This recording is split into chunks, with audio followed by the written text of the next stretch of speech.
প্রতি বছর আমাদের দেশে প্রায় ৩ লক্ষ শিশু টাইফয়েড জ্বরে আক্রান্ত হয়। আক্রান্ত শিশুদের অনেকেই হাসপাতালে ভর্তি হয় এবং কারো কারো মারাত্মক জটিলতা সৃষ্টি হতে পারে। দুঃখজনক হলেও সত্যি, প্রতি বছর টাইফয়েডে আক্রান্ত হয়ে প্রায় ৬,০০০ শিশু মৃত্যুবরণ করে। তবে এই রোগটি প্রতিরোধের একটি কার্যকরী উপায় রয়েছে, যা হলো টাইফয়েড কনজুগেট ভ্যাকসিন বা টিসিবি ভ্যাকসিন।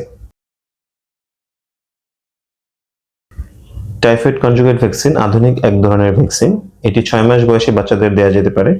এই ভ্যাকসিন একবার গ্রহণের ফলে দীর্ঘমেয়াদে টাইফয়েড রোগের বিরুদ্ধে সুরক্ষা মিলে। বিভিন্ন গবেষণায় দেখা গিয়েছে এই ভ্যাকসিন টাইফয়েড রোগ প্রতিরোধে ৮০ থেকে ৯০ ভাগ কার্যকরী।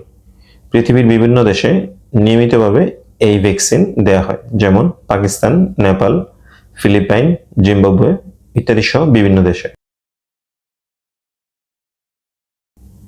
অনেকেই ভ্যাকসিন নিতে ভয় পান, কিন্তু ইতিমধ্যে এই ভ্যাকসিন পৃথিবীর বহু দেশে হাজার হাজার শিশুকে দেওয়া হয়েছে এবং এই ভ্যাকসিন সফলভাবে টাইফয়েড রোগ প্রতিরোধে সক্ষম। তবে এই ভ্যাকসিন অন্যান্য ভ্যাকসিনের মতোই মৃদু কিছু জটিলতার সৃষ্টি করতে পারে, যেমন হালকা ব্যথা বা হালকা জ্বর, কিংবা টিকা দেওয়ার জায়গাতে সামান্য ফুলে যেতে পারে। এই টাইফয়েড কনজুগেট ভ্যাকসিনটির বাজার মূল্য প্রায় ৩,০০০ টাকা। তবে আপনারা জেনে খুশি হবেন, বাংলাদেশ সরকার এই টাইফয়েড কনজুগেট ভ্যাকসিন সম্পূর্ণ বিনামূল্যে সরবরাহ করবে আগামী ১২ই অক্টোবর থেকে। ৯ মাস বয়স থেকে ১৫ বছর বয়স, নবম শ্রেণী কিংবা সমমান পর্যন্ত প্রত্যেক শিশুকে বিনামূল্যে এই টিকা সরবরাহ করা হবে।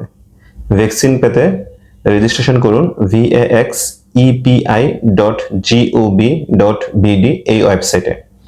রেজিস্ট্রেশনের জন্য দরকার হবে জন্ম নিবন্ধন সনদ এবং বাবা বা মায়ের মোবাইল নাম্বার। তাই দেরি না করে আজই উল্লেখিত ওয়েবসাইটে রেজিস্ট্রেশন করুন এবং আপনার শিশুকে সুরক্ষিত করুন। টিকা নিন, সুস্থ থাকুন। ধন্যবাদ সবাইকে।